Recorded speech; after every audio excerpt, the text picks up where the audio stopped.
Lembra que o Eurico gostava muito da questão do futebol, além dessa coisa de defender a instituição, ele estava sempre próximo ao campo, estava sempre ali vendo os treinos. Como é que era para ter acesso não só aos jogadores, mas assim, fazer uma parada pro futebol, uma ação, enfim, uma ativação? Como é que era esse momento, assim?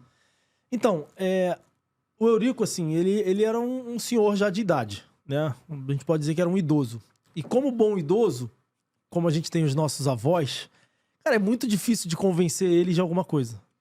Então, eu já sabia na largada se ia pra frente ou não ia. E eu não me desgastava. Tinha coisas que a gente achava, eu não vou lembrar agora, mas tinha coisas que a gente queria muito fazer, que ia dar um puta resultado. E quando ele falava não, cara, minha equipe, não, Bernardo, vamos tentar que vai ser interessante. Eu falei, cara, não vou, porque ninguém vai conseguir convencer esse velho da gente conseguir fazer esse negócio. Não vai conseguir. Então eu sabia as brigas que eu queria comprar. E eu tinha um aliado, parceiro, um amigo querido, que hoje tá num momento especial da vida dele, que era o Paulo Angione, que era o diretor de futebol da gestão Eurico.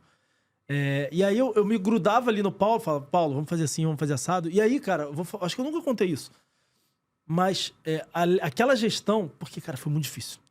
De fato, o fator campo, cara, só jogava contra. Tudo que a gente tentava fazer, o campo não ajudava. E a gente veio de um ano de 2015, que foi, exato, eu trabalhei 14 Dinamite e 15 Eurico. Que, cara, mais uma vez o clube tava lutando contra o rebaixamento.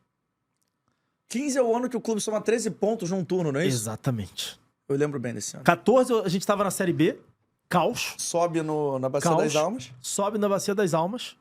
Tipo assim, cara, a gente conseguiu fazer milagre com o engajamento ali da torcida. Porque a torcida queria matar os jogadores, pô. Pô, que isso?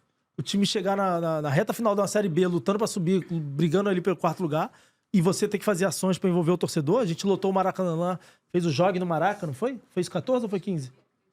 Escolhi acreditar. Cara, aí tem que ser bem criativo. Olha o que a gente fez. A gente relacionou a história de vida de Vasco da Gama, navegador, com o Vasco de agora, que a gente contava a história que para ele atingir os objetivos dele, ele passava por tempestades e lendas, tormentas, e a gente escreveu um texto. Do ano que escreveu, se não me engano.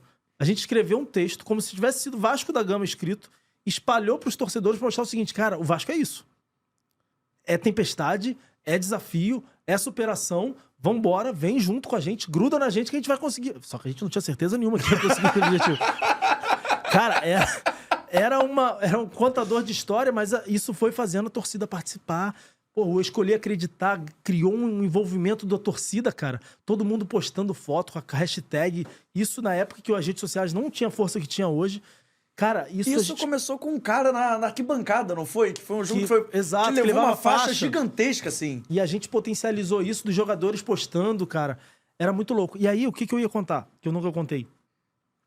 Essa campanha de 2015, que era uma campanha caótica, a gente montou uma operação. E aí eu posso dizer, cara, que foi a primeira vez em 12 anos de futebol que o marketing teve um alinhamento total com o departamento de futebol. Inclusive de reuniões. Não eram semanais, mas eram quinzenais com o técnico. Que na época era o Jorginho. O Jorginho e o Zinho iam lá na sala para entender as iniciativas que a gente estava fazendo para fazer o torcedor acreditar e os jogadores acreditarem que a gente ia sair. Então, por exemplo, vai viralizar. Hã? A psicóloga também, tem que dar os créditos para ela, porque a psicóloga participava direto, a doutora Maíra, né? A Maíra participava porque a psicologia no esporte é um tema muito importante. Então, se você faz uma ação para um elenco, para um jogador que está com um determinado momento da vida dele, pode funcionar, para outros não. Então, a gente tinha um alinhamento psicológico também. Tinha que equilibrar para funcionar para todo mundo. Tinha que equilibrar, porque uma mensagem para um funciona, para outro tem que ser de outra forma. E o que eu vou falar agora vai viralizar, porque é o seguinte, a gente criou, cara, na época não se falava disso, mas a gente criou uma essência, um cheiro da vitória. Acredite se quiser. A gente fez tanta coisa nos bastidores que ninguém sabe para fazer o Vasco, porque o Vasco, ele tinha caído, mesmo sem ter caído. Como você falou, eram 13 pontos no primeiro turno. Inacreditável, pô. 13 pontos no primeiro turno. E a gente tinha um discurso internamente que a gente ia fazer o Vasco subir de divisão ainda na primeira divisão. E a gente, cara, chegou até a última rodada ali naquele jogo contra o Curitiba com chance de permanecer. Então a gente fez várias ações que o torcedor não sabe. Então, por exemplo, a gente criou a essência, uma espécie de cheiro da vitória que a gente borrifava no vestiário de São Januário em todos os jogos que o Vasco ganhava. Empatava ou perdia, não tinha. Pra quê? Pra ele ter aquele sentimento de que, pô, o ambiente mudou. Isso era um. A gente tinha um vídeo motivacional no telão de São Januário, porque não tinha o CT na época. Toda vez que o time entrava pra treinar, tinha um vídeo motivando os jogadores. A gente tinha uma pegada de... Quando os jogadores andavam ali por São Januário, todos os funcionários que cruzassem por ele tinham que bater no escudo. Tinha que bater dois tapas no escudo para eles verem aquela sensação de pertencimento.